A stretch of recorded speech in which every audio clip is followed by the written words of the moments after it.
Well, I want you to take a step back. What did we just say? I will become wealthy. Money is a tool. Money is abundant.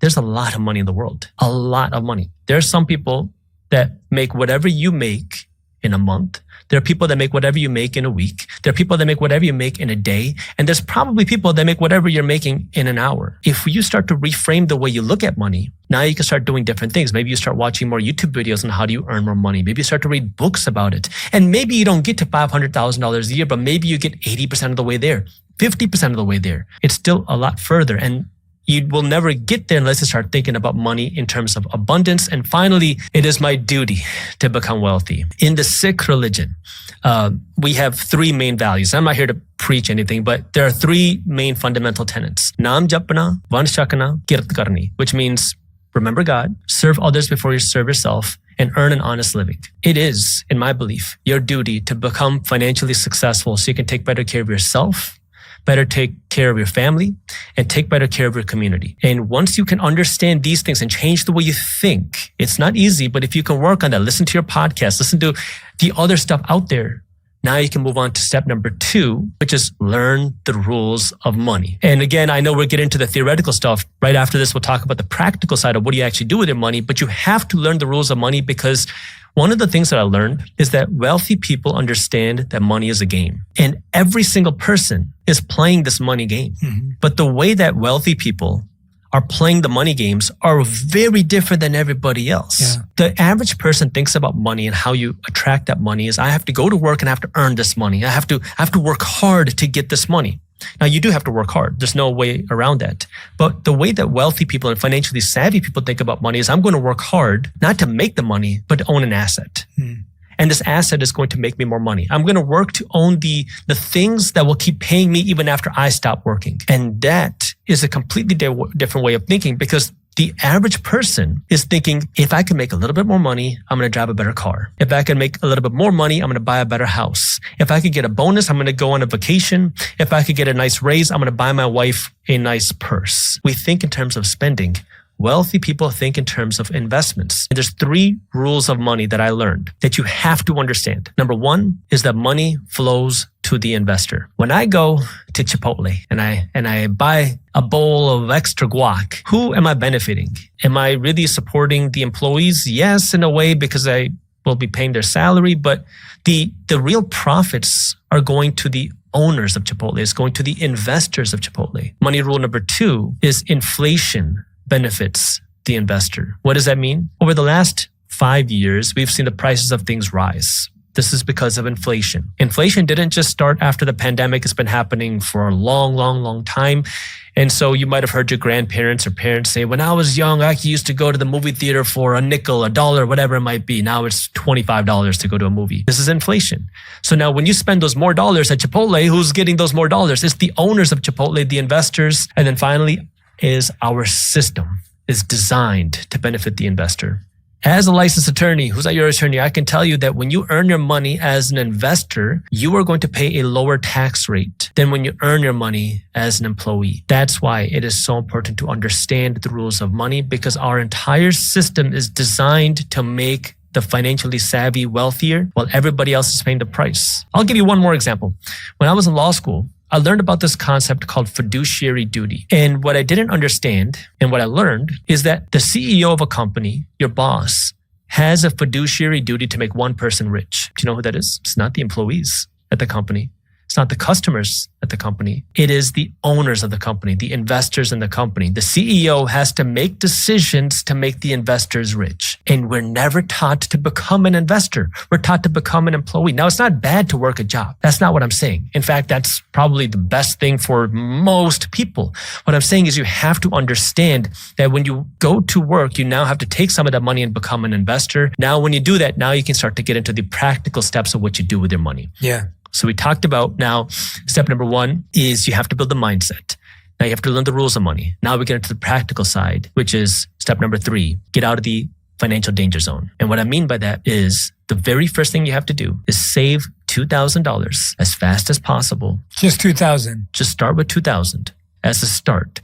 and then pay off your credit card debt. Half of America today does not have $1,000 put aside to protect them against an emergency. So if your car breaks down, your kid gets sick, your window breaks, the average person has to go into debt to pay for that expense. You have zero breathing room. If you want to go on vacation, you want to do anything, you have to go into debt to do that. So we need to stop that. I call this the financial danger zone. You need to save $2,000 as fast as possible. And the way you can do that is by spending less or working to earn more. And you have to make some extreme sacrifice if you don't have that. Do you know what people are wasting the most amount of money on right now in the United States? Is there any research on that? Oh, man. Well, if you are somebody who does not have $2,000 saved up, there's a lot of things you got to cut out. And this is going to sound mean, but I don't say what I say to make friends. I say what I say to help people be better with money. You should not be eating at a restaurant. You should not be going on vacations. You should not be driving around in a fancy car. You shouldn't be living in a big fancy house. Right now, you got to make some extreme sacrifices if you don't have $2,000. So much so that what I tell people is you should not have a Netflix subscription. Not because it's going to save you $15 a month, but because the average American is watching somewhere between 2 to 3 hours of Netflix a day. If you don't have $2,000, how can you feel comfortable sitting there at nighttime watching whatever the heck is on Netflix? You have to have a little bit of urgency that, oh my God, I got to take care of my family. So whatever you can cut back on, do it. And then once you get that $2,000, pay off your high interest credit card debts. Because when you are in that situation where you have those high interest debts, you are trying to climb a mountain with 1,000 pounds of chain strapped to your back. You're never going to get to the next step because anytime you get some money, you got to pay it back off. In fact, let me give you an example. Jay, if I gave you $6,500 today and you invested that money today, you never touched that money again, you never invested another penny again, and you could get a, let's say 20% return a year on that money, in 40, 45 years, you're going to retire very wealthy. You're not going to have $1 million, $5 million, $10 million, $50 million. You're going to have closer to $60 million off of that one investment of the $6,400, $6,500 that I give you today. Now you're going to say, all right, sign me up, Jaspreet, give me that money and where do I invest it? Well, here's the reality. Do you know who's getting those returns? Amex, Visa, MasterCard, Discover. And do you know who's paying it? You, if you have credit card debt. And so instead of you having that wealth, you are the one that's paying for their private jets. You are the one that's paying for their big buildings. You are the one that's paying for their luxuries, which is why I get so serious about this, that if you want to become wealthy, you have to get out of this financial danger zone. Once you get there, now we can get to the next step. Step number 4. This is where things get fun because you finally have a little bit of a foundation. Now you can create a system for your money. The difference between wealthy people and everybody else is wealthy people know what they're going to do with their money before they earn it. Everybody else gets the money and then they wonder, well, what should I do? How should I spend this money? And this is where it is very helpful to have a system for your money. One that I teach is a 75-15-10 plan, which says for every dollar that you earn from here on out, 75 cents is the maximum that you can spend. 15 cents is the minimum that you invest. 10 cents is the minimum that you save. This way, whether you're earning $30,000 a year, $300,000 a year, or $3 million a year, you're always going to have a rule of how much you can save, invest, and spend. Break that down for us again. 75, 15, 10. So the way I'd like you to do this is I want you to open 3 bank accounts and you're going to make money. Money gets deposited into one bank account. Create an automatic withdrawal and deposit. That money gets pulled out of one bank account and 15% goes into your bank account holding your investment money. 10% goes into your bank account holding your savings money. The reason why you want to have 3 different bank accounts is because if you have $100 in one bank account and you think this is my investing money and my saving money, you go into the store and you see this nice sweater on sale. It's $90. I have $100 in my bank account. Well, I should be able to afford it, right? Well, you forget that some of that money is supposed to be saved and invested, and then you pay taxes on that sweater, and now you spend $98, $99 on that sweater, and oops, I just spent my savings and my investment money, which is why you need the 3 different bank accounts. Your savings are not going to make you wealthy. This is a big lie that we've been sold. Your savings are there to protect you. Your investments are there to make you wealthy.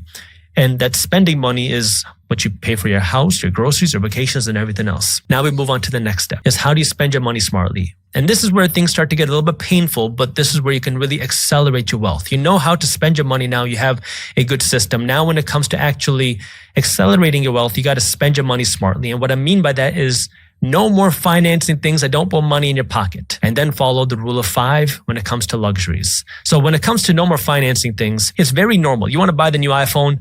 Why would you pay $1,000, $1,200? Put it in $50 a month, 0% APR. It's free money. Why wouldn't you take it? Well, let me ask you a question. If I walked into the bank today and I said, give me $1,000 loan at 0% APR, what are they going to say? Heck no, there's the door. Why is it that somebody's willing to offer me 0% APR? Not just somebody, a very profitable corporation, because they know how to make money off of you with a 0% APR. Why? Because at 0% APR, number one, it's going to make it much easier for you to buy the new iPhone more often. Number two, you don't feel the pain of $1,000 leaving your bank account. It's just $50 a month. Number three, when you buy the new phone, well, now they can sell you the new AirPods, the new charger, the new case for it. And then number four, they know that a lot of people are not going to pay it off in time. And now they're going to slap on that 15, 20, 25% interest, which then makes them even wealthier, which is why you should not be financing things even at 0% APR. If it doesn't put money in your pocket, do not finance it. The only exception is the house that you live in. And then my rule of 5, if you can't buy 5 of them, you can't afford one of them, especially for luxuries. That's a good rule. So you want to buy a nice $1,000 watch? You better have $5,000.